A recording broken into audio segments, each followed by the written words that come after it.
there! Are you looking to study abroad but need some tips? Well, you clicked on the right video. My name is Whitney 𝗟𝗧'𝗦. I am an alumni ambassador and I go to the University of Wisconsin-Whitewater. I studied abroad in spring of 2020 in Grenoble, France with AIFS. In this video, I will give you 5 weekend travel tips for Europe that I believe will help guide your journey abroad. Traveling on the weekends was some of the best experiences that I had, and because Europe is so accessible, I wanted to use my time wisely, so that is why I created this video to help you make the most of your weekend travels. Without further ado, here are 5 weekend travel tips for students abroad in Europe. The first tip is to use Google Flights to compare different airline prices. So, you're going to hop over to Google, search Google Flights, go to the website, and it should look something like this. So first you're going to type in where you're located. So I'm going to choose Lyon because that was the main airport that I would travel out of. And then we're going to go to Barcelona for the weekend. So once you've done that, you get to choose your dates. So you can go out as far as you need to or as soon as possible. The nice thing is you can see the different prices, so you can kind of compare which weekends are more expensive and which ones are on the cheaper side. So we're just going to go with the 19th. It seems in the middle. And then we're going to go through the 21st just for a weekend.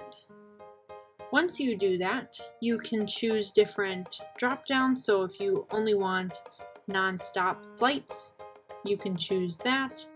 You can choose if there's a price range that you want to stick underneath. Time, so if you have class and you need to work around that, you can choose to go later, earlier, and different things like that. And as you scroll down and see all the different options, you will see all the different airlines. So you have EasyJet, you have Air France, Lufthansa, many different options, and they all show the different prices, the duration, and if there's a stop, different things like that.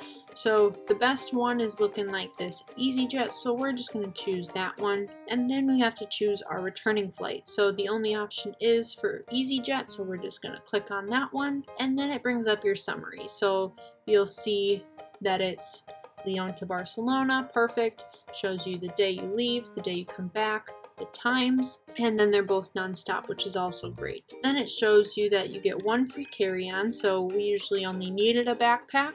That's usually all we had to do, and we didn't have to worry about paying extra for a checked bag. And then I love looking at this price spectrum.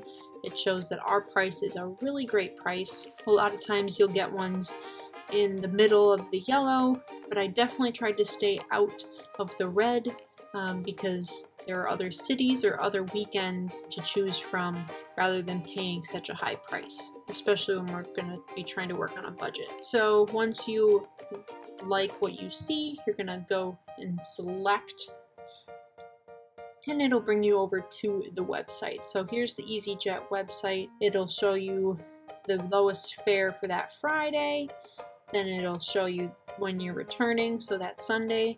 And when everything looks good, it'll give you the rundown on the side here, and then you'll click continue, and then it'll just go through and ask you about your luggage, if you want insurance, different things like that, and then you book the flight. So Google Flights is definitely a really great way to compare the different airlines and really get the best bang for your buck. This definitely is a great weekend trip price for Barcelona. My second tip is to become accustomed to the buses and the trains. So, for buses and trains, you are going to start in Google again, and we're going to type in Flixbus. I loved using Flixbus when I was abroad. They have really great prices, and they're a great coach bus company. So you want to click round trip, type in where you're traveling from, and then where you're going to, and then your dates. So we're going to do that same weekend in March, and then we can search. Then before we even look at our options, we want to set the time. So if you have class until noon, well, let's say we can leave at 1. That's a very important thing, that not that you're leaving and skipping class. Then let's do this top one. That's great. Direct from Grenoble to Lyon. And then all buses have free Wi-Fi and outlets. So if you need to work on homework or charge your phone. And then we have to choose our return trip. So because it's a short drive back to Grenoble, we're going to choose to leave around 5. 5:05 directly back. Great, let's book that. Then it'll bring up a summary of your bus choices. So you type in some information. If you want to reserve a seat, say by your friends, any luggage, things like that. And then over on the right, like I said, it shows you that summary. Grenoble to Lyon, great. Lyon to Grenoble. And then your total. You can enter a voucher if you have one. And then you proceed to payment and you're all set. So it's a very simple process. I loved using the buses and I could not recommend them more. Alright, and then for the train side of this tip, we're going to go back to Google and we're going to type in Trainline. I used Trainline when I was first arriving in Grenoble. I really enjoyed my experience with them. So we're going to travel from Grenoble and we're going to go to Milan this time. Then we want to make sure that we choose return. And then for our dates, we're going to do that same weekend in March. There we go. And then you'll want to choose youth, because most of us should be under 25. And then you can get your times. Before I start on this, I do want to mention it shows you coach bus prices as well. So you can compare. This one is through Flixbus as we just searched.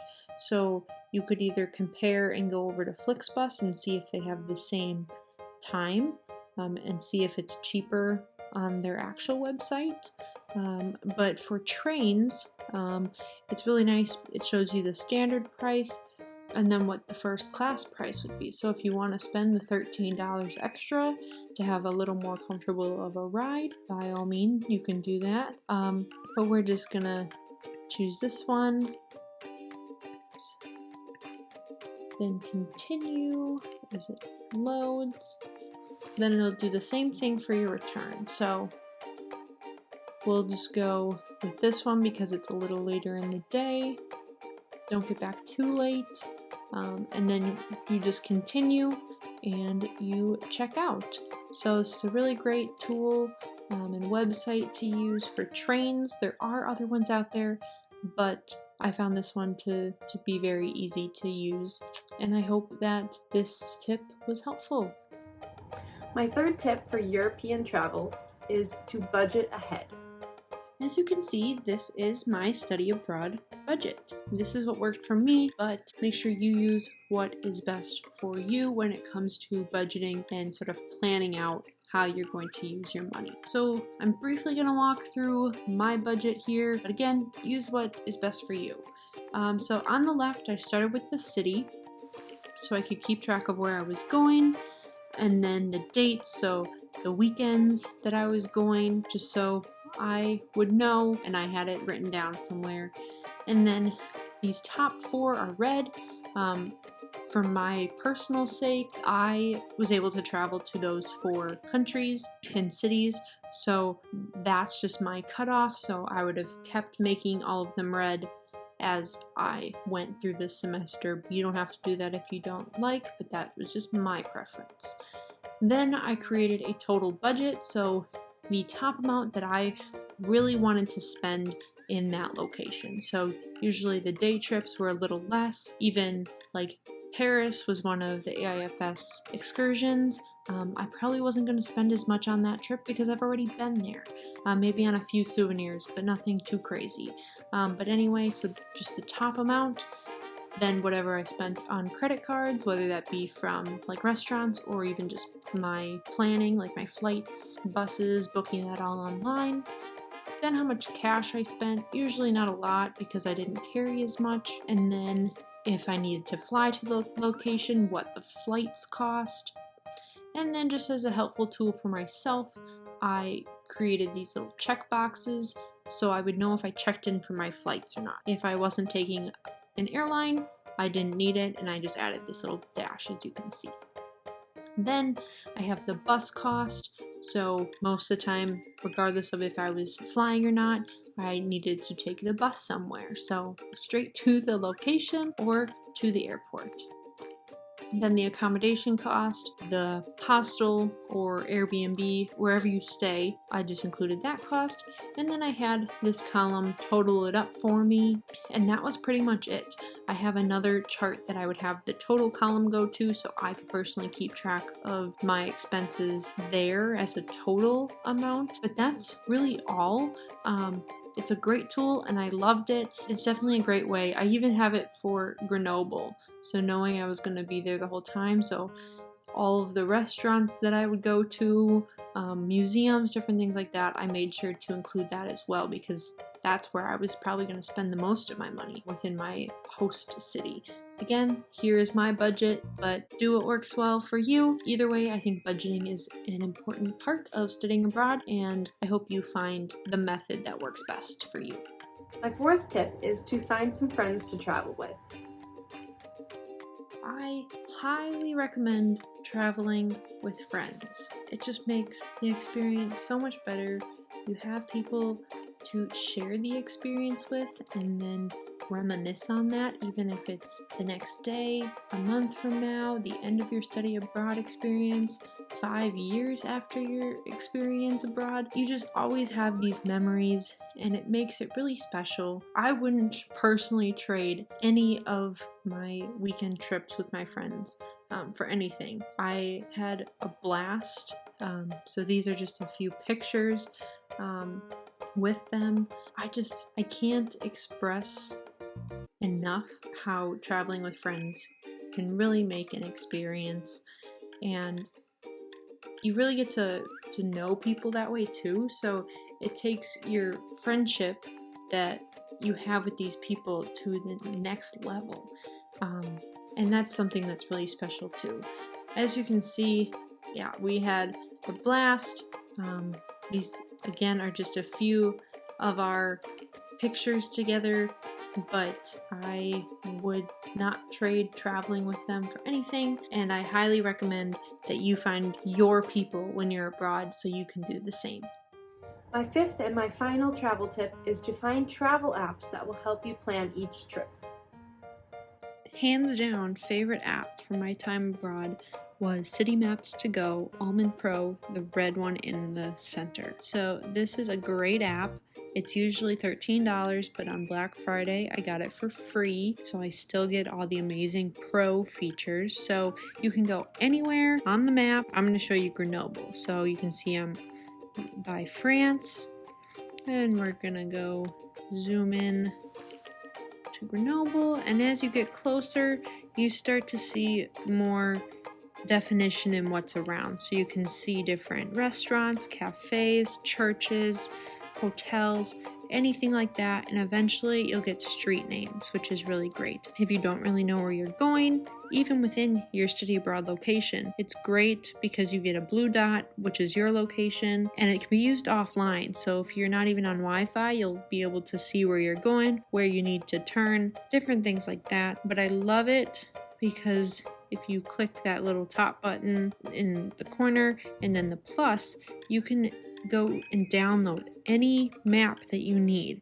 So say you're going to Denmark for the weekend, and so like I went to Copenhagen, so we'll click on Copenhagen. You can download the map of the city, so it'll just look like my map of Grenoble, and you'll see everything in detail. You'll be able to see where you're going, where you need to go. You can even pin certain locations, which is great because if you need to go somewhere, you kind of know the route that you should take. But it's a really great app. Highly recommend it. Hopefully it comes out as free again because it is an amazing app.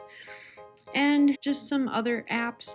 like Flixbus and EasyJet, as I've mentioned, even Trainline, they all have apps. So if you prefer to search on your phone, they have an app. I still like to do it on my laptop, but those are really great resources. EasyJet, you have your boarding pass, things like that. So very convenient just to have it on your phone. I highly recommend downloading those apps as well. Surprise! I have one final bonus tip for you, and that is to make sure that you get to explore your study abroad city. I think one of the most important things that you can do for yourself to really make sure you get everything out of your study abroad experience is to explore your study location.